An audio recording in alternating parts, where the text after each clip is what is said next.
I think there's a dramatic level of imperfect information here in that these people are sold a dream and what they receive is a nightmare. Welcome to this edition of the Mainstream Media Podcast, hosted here at Raw News, King's College London's student newspaper. Today, we look at the Qatar World Cup, a tournament of controversy. We examine issues with human rights, FIFA's handling of the bid, and possible media hypocrisy. I apologise if this episode is less organised than normal. I've not been able to do my usual preparatory research. With deadlines approaching, I'm running purely on coffee, adrenaline, and Christmas cheer. I'm Fintan Hogan, comment editor here at Raw, and we hope you enjoy this episode of Mainstream Media. Fintan, let me avoid the question. Let me avoid the question. Their best politician is a previous president. New blood, which mainly looks like Ed Miliband.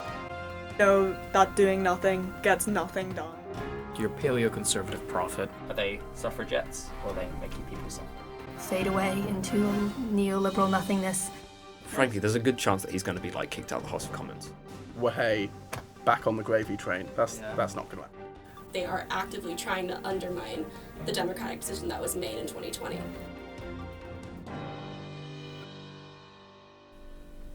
We have two of our staff writers on here today with us, and thanks to both of them for joining us. First, we have Ben. Hi, I'm Ben, and it's an absolute pleasure to be back here, Fintan, so thank you for having me. Yeah, you're very welcome. And we have Edward for his debut. Thank you very much. Yes, thank you again, Fintan, for having me. Yeah, Ed normally writes for our sports section, so catch some of his work over at our over at the sports bit of our website. And Ben, as ever, is a comment writer through and through. Today, we're discussing the Qatar World Cup, and I think it's best to go back to the very beginning. The bid itself, accepted in 2010, was there any controversy surrounding that in the first instance? Yeah, there was a lot of controversy following the entire bid, really, and I think it's been fairly established that it probably shouldn't have gone to Qatar. The race was between Qatar and the USA, and Qatar ended up winning it. A New York Times, the Times in Britain had a 2019 report which stated that Qatar spent around £880 million on that bid, which is an absolutely ridiculous figure. And the majority of that can be... What were these expenditures on? Yes, well, so just days before the actual voting, there was these are not explicit payments. We can't say anything like that. But there was a €400 million bid from beIN Sports, which is Al Jazeera's sports branch, to FIFA for a TV right. Al Jazeera, which is a Qatari company. Yeah, it's based and run in Doha, and that occurred just 9 days before the vote, and that's a hugely significant amount of money. We now know that 17 out of the 22 FIFA exec members that were responsible for Russia 2018 and Qatar 2022 have been banned or indicted over wrongdoings. Wow. And Sepp Blatter himself, who was the head of FIFA at the time, had to resign in 2015. So Ed, these allegations have been with the tournament from the very start, yeah? Yeah, and they've continued right till the first kick of the ball, and with the depths of the competition now, we've just kicked off the round of 16. We're in the middle of the Spain-Morocco match. Yes. And what the score is. But yeah, as I was saying, round of 16 now, we're in the thick of it, and although the football, and there's more content to talk about football-wise, the controversies, although they're diluted, they're still prominent. And as seen by player protests, presenters giving little mouthpieces on the BBC, for example, Gary Lineker, I think Gary Neville on the ITV as well. So such controversies really haven't gone away too much. They're still very prominent. Yeah, exactly. So with questions over the bid itself, do you think these allegations will ever have proper light cast on whether there was any sort of... These allegations of corruption aren't going away. Yeah, they're not going away, but it's incredibly hard to sort of prove these things. I mean, there's been other sort of soft power measures used by Qatar.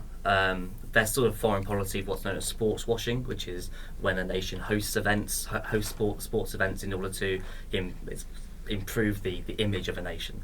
And this first occurred in 2004 with the opening of what's known as the Aspire Academy in Doha. And this, basically was it's been branded as a humanitarian project, but a lot of people have seen as a different side to it. Qatar is a very small country. Their talent pool is not large. So what the Aspire Academy has done is reached out to lesser developed nations and tried to poach talent from them, bring talented kids to Qatar, train them up, and then they will then represent Qatar at this World Cup. 18 out of the 26 players are from the Aspire Academy. So you're talking about this Aspire Academy back in the early 2000s, this bid being accepted in 2010. Hasn't FIFA made an attempt to clean itself up since then? And I mean, as you said, loads of executives have been indicted and whatnot. Surely FIFA's now not this same shady organisation as before?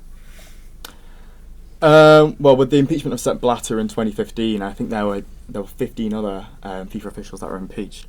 You could argue, yes, they've sort of cleaned their noses with that, but there's still massive controversy. You know, the fact that this is still able to go ahead, and recently Sepp Blatter, ex-president, came out and said it was the wrong decision. And what does that tell you about his view at the time and his feelings towards Qatar at the time? Does he think the USA should have held it this year?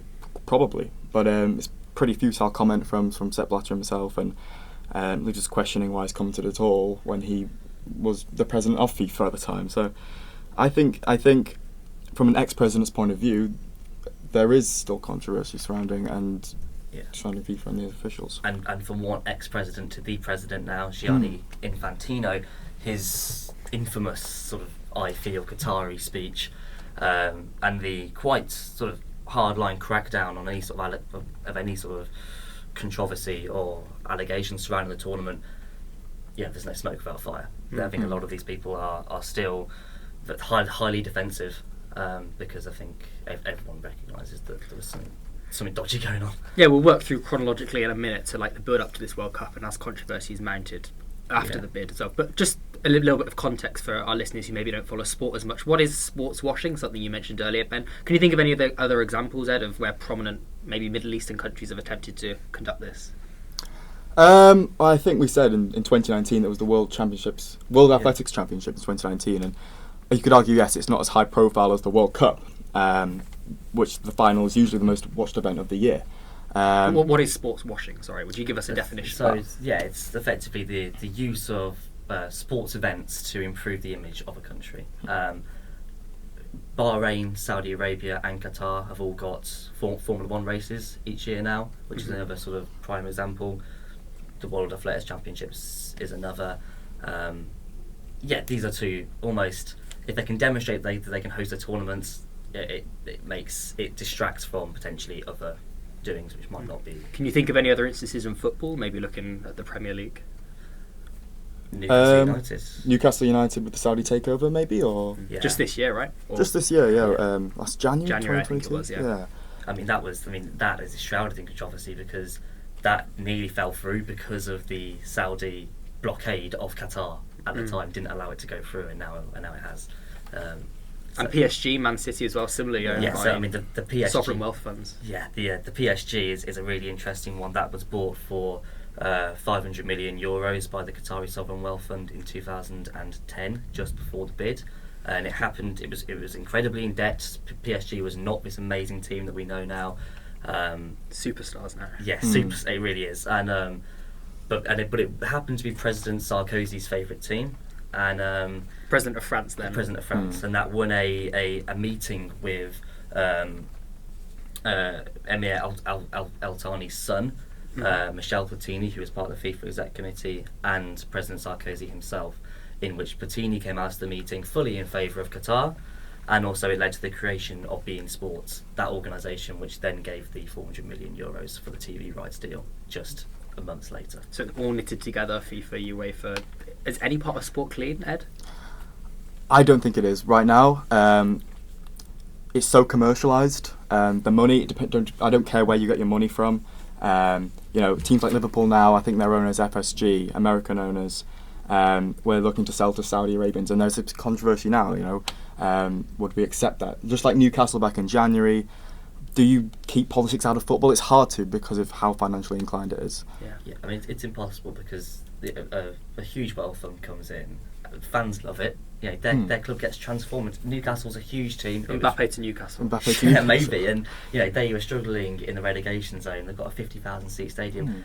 You look at Man City. You look at how they've rejuvenated themselves as this Champions League regular, Champions League final, semi-final regular, and who would have thought that their fans 50 years ago, 40 years ago, even 20 years ago. So maybe sports washing works. I mean, at least very instances. When we're now associated with the Qatari wealth fund, we're associated with PSG. The Saudi Arabian wealth fund is Newcastle. It's not actually maybe some of the darker sides of these investments.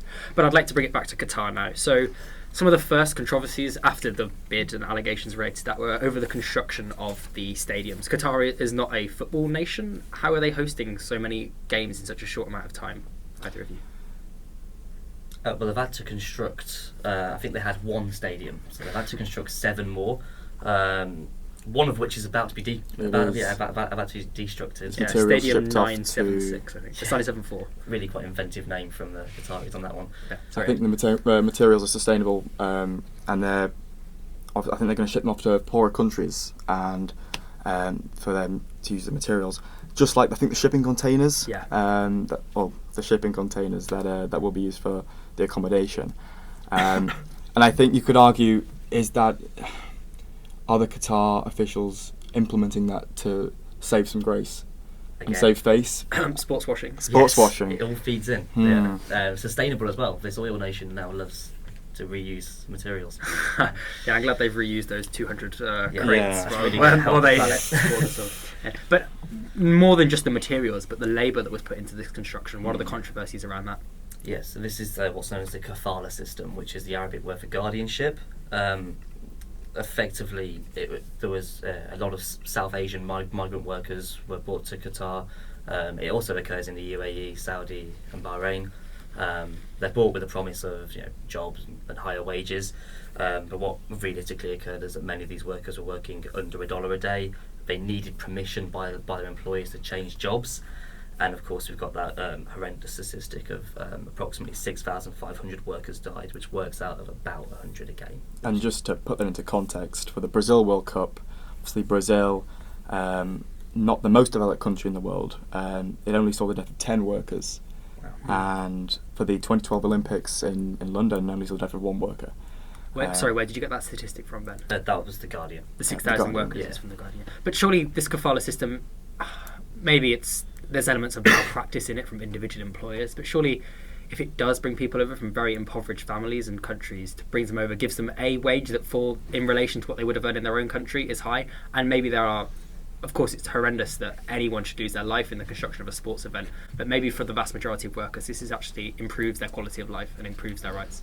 I think there's a dramatic level of imperfect information here in that these people are sold a dream and what they receive is a nightmare.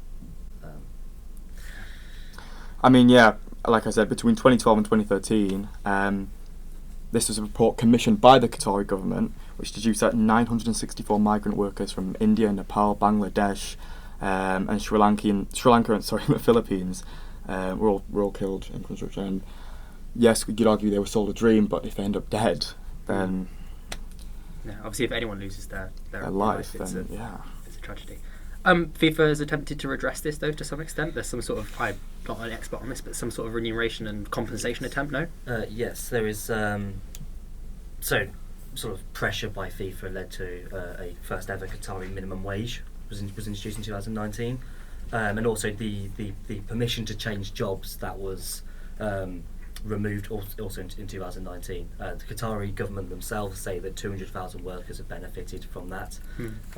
Which means that 200,000 workers were suffering from it before. Yes, more than that. And also the statistic has been, there is questions around the context around that stat. Yeah, Ed, is this enough from FIFA?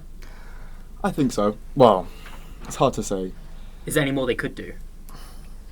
Yeah, I mean, they're not the UN. This is a football organisation, and they should just stick to football.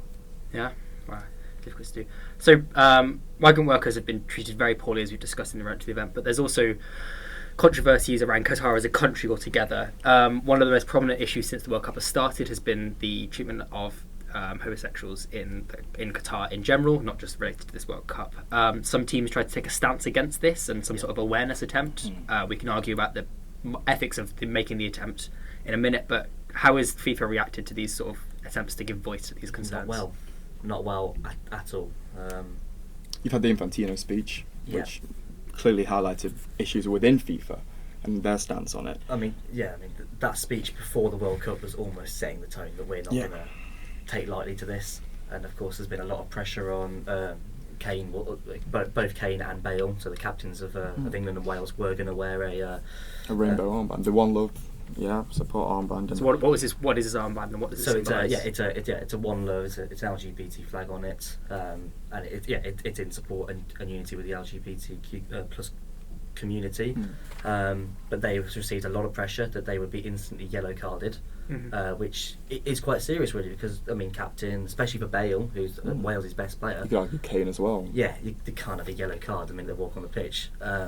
So that's become really. Yeah, I think more than the yellow card in the one match. I think if they'd worn the armband for the first 2 matches, they would have been banned for the third. Oh wow! Well, yeah, I didn't know. So obviously, so if you get 2 yellow cards in the group stage up to the last 16, then you're banned for the next match. So essentially, they were saying, Kane, if you wear this, not only will you be walking the tightrope in the first 2 games, but you won't be able to wear the third. Was this appropriate by FIFA? I think they saw it as provocative, which part of me understands. However, with the Western media, especially teams like England, I think there were 9 teams that were going to implement the rainbow armband, and 9 of the major teams across Europe. They obviously wanted to set the tone. I think Alex Scott ended up wearing the armband for the BBC instead, upon hearing that Harry Kane wasn't. I'm not sure she suffered any punishment for that, but I think the Qatar short is provocative, and just like fans entering the stadiums wearing LGBTQ rainbow shirts, is that provocative, or is it sending a message? I mean, the one thing that I want to say on this is, and it's been echoed quite a bit, is that if you're going to host an international sporting event like this, then you're going to have to expect that the whole world is going to turn up to it, and that includes people of all sexualities, of all genders, and therefore. You have to be willing to accept that, or else don't host an event like this. Would we be tolerant of all people coming to the UK and displaying their political messages? I think there is a difference in standing in unity with a marginalised community, and then bringing certain views which could incite violence, if that's what you're referring to. Sort of views that we wouldn't find acceptable here, they lead to people being hurt. Isn't this some kind of exceptionalist standard of we're right, you're wrong? Do we not run this risk, Ed? Possibly. I mean, regarding the LGBTQ plus, obviously we're in 2022 now, and the UK as a whole, we know where we stand on it. We're very accepting, and we also have to accept that other countries haven't quite reached the level that we are yet. And I don't think we should look down at them, because 20 years ago, 30 years ago, even 10 years ago, that was us. So. And we're not completely clean. There's still homophobic chanting and the like. There is, especially in football. So, I think obviously we'd be way more tolerant, but we have to accept that this is Qatar. They were hosting it, and we have to respect their laws. I do feel like there is a level of merit potentially to the argument that a lot of people are saying that if you're going to expand the game, then we can't keep it in our sort of Western nursery of I mean, it's called nations. The World Cup. It's there for everyone. Yeah. We can't just. Otherwise, we could just have it as the Western Cup. Or. But I mean, I think that football, hopefully, by shining, this has not been the desired effect for Qatar, and hopefully, football has shone the light enough to educate people and maybe even force for a little bit of change. Ed, you talked about respecting their rules. They've hosted the country. We've no matter what the procedure was, FIFA has chosen this as the host. Do you think that the protest by the German national team, where they covered their mouths during the team photo, and the Danish national team, or the kit provider of the Danish national team, which had a completely blacked out kit in order to they didn't want to be associated with the World Cup. Do you think these are appropriate, or are these too far? Are these imposing our standards on the World Cup? I think so. You've got the kit supplier Hummel for the Danish national team, and then you've got the German players obviously covering their mouths for the team photo. And suggesting they've been silenced. Suggesting they've been silenced, lack of freedom of speech. And I think if you look at these two in isolation, one of which was clearly implemented by the players or the management staff in the German national team, and the other was run by a kit supplier, and it must have been approved by the Danish FA. And it gives very much sort of a vibe that if you're going to go there, you're going to make a stand against it, and similar to the One Love armband. You're still there, you're still representing your country, you're still participating in the tournament. Is that a chance, and is that a chance to provide an opposing view for a tournament that you're playing in? So do you think it was a suitable form of protest? Was it provocative? Was it?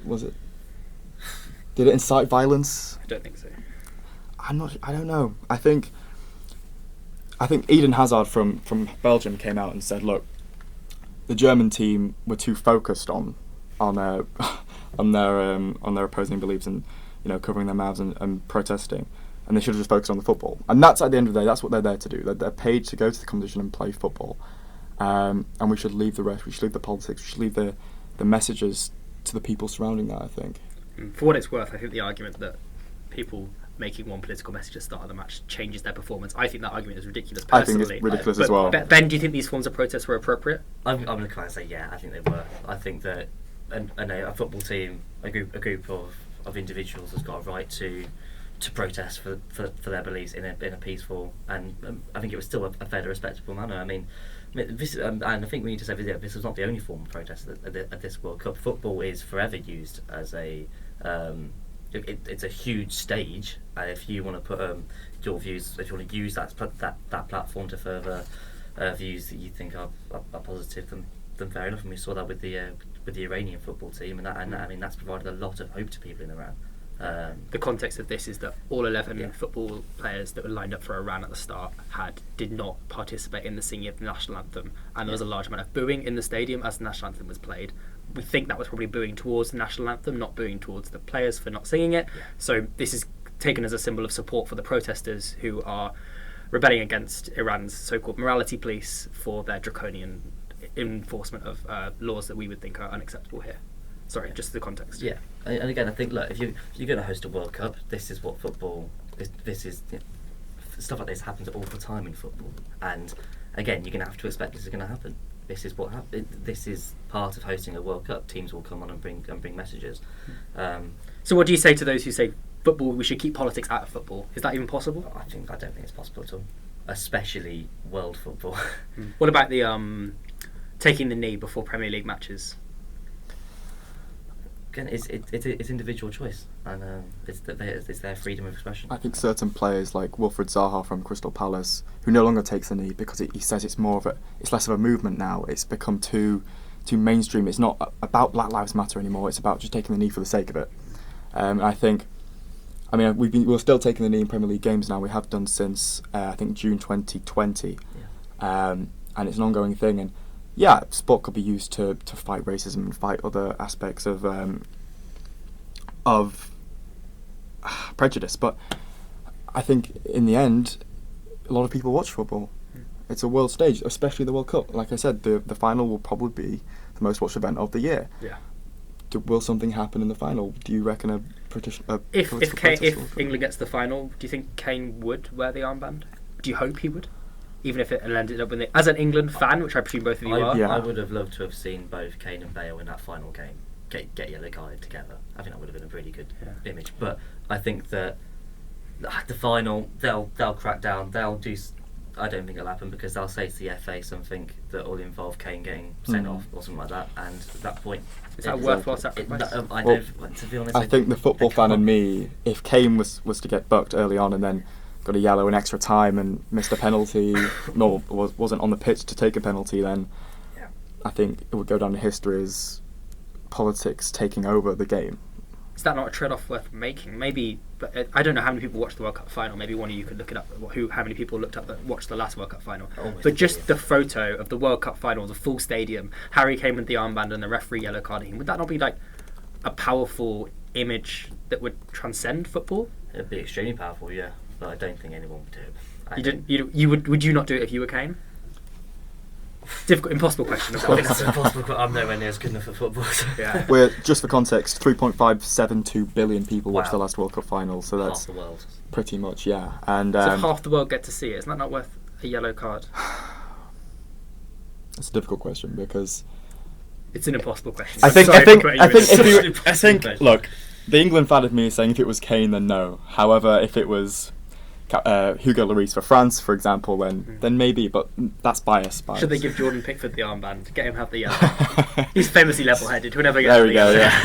No, maybe that would be something that England would consider. There we go. Same as all. Sub him off in the first minute. Anyway, sorry. Let's go back to We've both said, well, all three of us have said that there are some elements that we need to be respectful of the culture of this nation that's invited football fans all across the world in, but there are some elements of there'd be some elements of the game which have been maybe hypocritical. So there's been a beer ban announced, I think, 2 days before the start of the World Cup, and Budweiser had a big joint sponsorship. I think even the Man of the Match Awards is still sponsored by Budweiser, but there's no alcohol allowed in the stadiums for the most part in the country, except for where, Ben? Those in the VIP box, which I think is selling for approximately 19,000. 19,000. So that's a London priced pint. yeah. Which goes to the Knights Templars down the road. But yeah, it's the hypocrisy is quite amazing, really. The strict religious nation, but it can be bypassed for the right price. Yeah. You know someone in one of those boxes? I do. I've got a friend who will remain nameless, who has been invited by the Ministry of Qatar. And he has a corporate box, and he is wined and dined, and he has to pay. Yeah, I think the total would come to £19,000, what it's paid for him. But free alcohol for both matches he's attending, because his father is one of the friends with a Qatari official. Does this not just undermine? I understand some of the maybe the ban in the stadium, if it was either enforced for the whole stadium, not with this exception, and was told maybe in 2010 when they went for pitch the World Cup rather than 2 days before, I would think that we get the cultural relativism of that. But is it not just hypocritical to not launch it 2 days before in some situations? It's created this absolutely ridiculous scenario, and Budweiser have taken the PR opportunity to basically say that now £76 million worth of beer will go to the winning nation because it's all there. And it's already been supplied. It was already in the bars, and now it's all going to waste. So apparently, yes, the winning nation will get it. I hope it is coming home. Yeah. So I had no idea that was. It's created. It's an absolute farce. It's crates in London now, I think, that they've dropped off in preparation. Yeah. Oh, brilliant! Yeah. Just keep it there then. Crates in London. Just send it straight to Rio. I think. Yeah. Controversial. Yeah. Just sort of going back to the point on the should we stand with the armband? I know it's a bit annoying to go back here, but I just thought I would say one thing is that potentially the stance could, with a player getting sent off because of the armband, it could be problematic that many football fans may then blame the gay community for a loss of a good player, and that could actually not have the desired effect, but in fact a worse effect. Yeah, there could be a backlash to that. Yeah. Surely mainly by people that were small-minded anyway. No, I don't think I wouldn't blame. Maybe, but those small-minded minority are very loud on social media, especially in football stadiums. Yeah, that's fair enough. I would like to. We've sort of touched on this sort of relativism before, but are the press not somewhat hypocritical? If you look at examples of the Russian World Cup, we now have a fairly overwhelmingly negative attitude of Russia since the invasion of Ukraine, of course, and things have changed since 2018 when they hosted the World Cup. But the World Athletics Championship were held in Doha, as you mentioned before, only 3 years ago. The Chinese Winter Olympics in 2020. Surely sport is just constantly being hosted in locations which have problematic human rights records, and maybe it's a part of an intrinsic Islamophobia, as a lot of the allegations towards the media, that we're really highlighting it now because it's it's an Arab country rather than a Western oriented one. Is that not fair?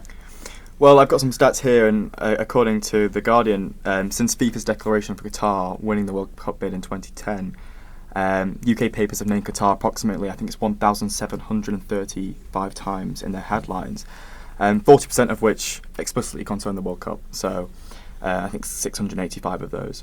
And of that coverage, out of those 685 articles, 66% were critical, 29% were neutral, and 5% were positive. And I think that speaks volumes. And would this be the case, for example, back in China in 2008 for the Olympics, and especially I think in 2002 the UK were about to hold the Commonwealth Games, and it was amidst the foot and mouth crisis, and we shot, I think it was 6 million cows. That might be wrong. It's about that, yeah. Exactly, and the two things were obviously nothing to do. They were completely exclusive. However, recently, someone in Qatar has shot 29 dogs, and that's been lumped in the same headline, associating it to the World Cup. And I just think that also speaks volumes about the Western media hypocrisy and how you were right. Maybe it's because it's purely an Arab country and there's a form of Islamophobia. And Yeah, something that was brought up on the Rest is Politics podcast, which has got massive recently, which some of you may listen to. I think Rory Stewart mentioned that if it was hosted in an African country with these same sort of rules, maybe we'd have a different view of it. Maybe we'd label them developing and say it's just a matter of time. But maybe because it's an Arab country and they're seen as, quote, developed, we'd treat them very differently. It's an interesting stat. There was a quarter of nations that got to the World Cup finals have repressive laws around homosexual communities. Are we not just at risk of... Would we not treat them differently if they were developing? Do you think that's fair, Ben? I think I think what's promoting a lot or prompting a lot of this is is sort of the Western the power that a lot of these Middle Eastern nations have over the Western countries. In that, I think in the West there is a bit of distrust around these nations, in that they control our oil supply, and I don't think there's that. I think there's a weird dynamic there. So it is feeding into a larger narrative of mistrust, yeah, and it's definitely geopolitical. I think with developing nations, I think if that argument, I don't think it would be as big. Yeah, I don't think it would be as big. But I think that maybe in a developing nation, that nation could become more malleable and maybe might try to reform a bit more. I think that the Qataris have also have been very staunch in not reforming. Maybe quite the opposite. Yeah. A lot of the pushback to this, people like Piers Morgan, has been saying that, we're just imposing our attitudes on them and it's not fair. But maybe you could take the argument the other way and say, actually, what's happening with this Qatar World Cup is we're now doing the right thing. We're now pointing out all of the violations, whereas before we turned a blind eye to it. Yeah. The next World Cup, there's going to be similar scrutiny because there's now a precedent of it. Could you not take it the other way and say we're finally doing it right, or now we're finally doing it wrong? Yeah. Qatar have hosted the World Cup to shine a light on Qatar, and the light has been shone, and it has revealed stuff that they didn't want to reveal. But again, they chose to host a World Cup. They chose to have all of this press scrutiny, and what we can do, control the press. I think that it's really backfired from them. But we're going to the USA, Mexico, and Canada, and I hope that in the next World Cup we do bring up why are three huge nations hosting this when teams are going to be flying around in aeroplanes the entire time with this climate agenda. And I hope that we do get to bring that up, because again, that's another a massive issue. Similar, Ed, do you think we should keep this level of scrutiny on every country? It depends. I mean, look, we go back to Russia, and obviously massive political issues in Russia at the time in 2018. And there was nowhere near the amount of backlash as there is for this, going back to your point maybe about Islamophobia. However, the World Cup is a sporting tournament. It's not a chance to... It shouldn't be political, in my opinion. We're there to go and watch our favourite players play football. That's why people pay the big money. That's why people will fly all over the world to go and watch them. And I think they should just go there to enjoy it. And yeah, you could argue, yes, Qatar did invite the world to their country, and they have to accept that, no matter what criticisms they face. But from what I've heard so far, travelling fans have quite enjoyed Qatar. Yes, there's been the odd backlash, but I think heading into the tournament, we were expecting a much higher report of backlash from fans than we've actually received. So arguably, has this been a very successful World Cup? Some countries have been able to make a political stand. Those who travel to Qatar have found a generally safe atmosphere, and maybe stadiums are more hospitable environments without the alcohol ban. Could you not argue this is a success? Yeah, I mean, look, the World Cup has run very smoothly. So far, very smoothly. The knockout rounds are when it gets a little bit more... That's a far bigger stage, and that's where we do maybe start to see some protests. But look, I'm saying it's smoothly, that's what we've been told, and that's what we're seeing. I would like to add the caveat that potentially, if anything was not as smooth, we wouldn't see it. But it's ran well. People have been able to protest. There's not been a huge scandal. There was one, I think, Italian football fan who ran onto the pitch with about 3 political messages on him, and Ukraine was one of them. He said, Ukraine, I think, Iran, and a gay LGBTQ plus flag, and he said that he was released by Qatari police without facing punishment. Look, I think the scrutiny has done one thing here, is that they cannot get away with, if there's anything like if he'd gone to a Qatari jail and got beaten up or something, like, they couldn't get away with that. So I think that maybe not because Qatar has made it, but because they have to, it is a quite safe environment. So there's now a reform of the minimum wage. Gay rights have had a light shone on them at the very least. Could you argue, yes, there was a massive bribe paid in it, but actually money well spent? for the world to reform it somewhat, or are these reforms going to disappear as soon as we leave? I mean, look, like you said, once that spotlight's off Qatar, which it will be in the next couple of weeks, will we all think the same? Will we forget it? Will we look back purely looking at the games and the football instead of the political messages? And will we take a stance against Qatar and want them to reform even more heading forward when there isn't the world's leading sports event being played there, or aside from the Olympics? Like you said, the World Athletics Championships were in Doha in 2019, and there was no call for reform then. So why should there be now? Even now, it's been a really, really good. It's been a great World Cup. Like objectively, the football's been great. There's been some great upsets, and even now, because of that, England are going through to the quarters. People are starting to talk about it less and focus on the football more, which is arguably because there's more content now. It's great that we're finding enjoyment in this awful environment that FIFA have created, but yes, the conversations have already lessened and probably will continue to do so. I think it was expected heading into the World Cup that I think the height of the political climate surrounding it was just a couple of weeks prior to it, which it's bound to be. But once you put some content in there, the games are playing, there's of course the political side is going to be diluted, which it has been, and then get past the final on December 20th. Will that still be the case, or will we there's no more content to the World Cup?